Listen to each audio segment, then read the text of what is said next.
Final ಆಗಿ ನೀವೆಲ್ಲ ಅನ್ಕೊಂಡಿದ್ರ ನೀವು ಇಲ್ಲ ಜನಗಳು ನಂಗೆ ಓಟ್ ಹಾಕ್ತಾರೆ, ಏನೇ ನಾಮಿನೇಟ್ ಮಾಡಿದ್ರು ಜನಗಳು ನೋಡ್ಕೊಂತಾರೆ ನನ್ನ, ಜನಗಳು ಓಟ್ ಹಾಕ್ತಾರೆ ಅಂತ. ಸೊ ಆ ಒಂದು ಅವಾರ್ಡ್ ಪಡಿಬೇಕು ಅನ್ನೋದು ನಿಮ್ಮ ಕನಸಾಗಿತ್ತು. ಏನು ಹೇಳ್ತೀರಾ? ಬಿಗ್ ಬಾಸ್ ಟ್ರೋಫಿ ಪಡೆಯೋದು. ಮೈಕಲ್ ಹೇಳ್ಬೇಕು. ಅಲ್ಲ ಮನೆಯವರು ಓಕೆ ಅಂದಿದಾರಲ್ಲ ಈಗ.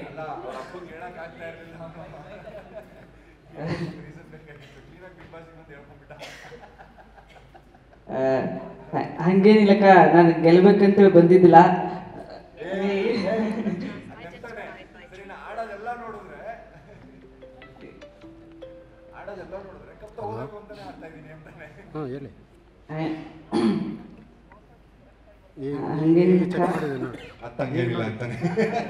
ಈಗ ನೋಡಿ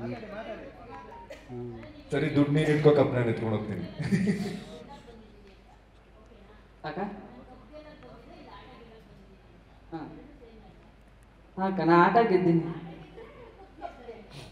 ಕಪ್ ನಾ ಆಟ ಗೆದ್ದೆ, ಕಪ್ ಕೊಟ್ಟವಕ್ಕ. ಹೌದು, ಯಾರು ಅಂದ್ರು ದಡ್ಡ ಅಂದ್ರು ಅಂತೇಳಿ ದಡ್ಡ ಅನ್ಕೊಂಡು ಆಚೆ ಕಳಿಸ್ದ.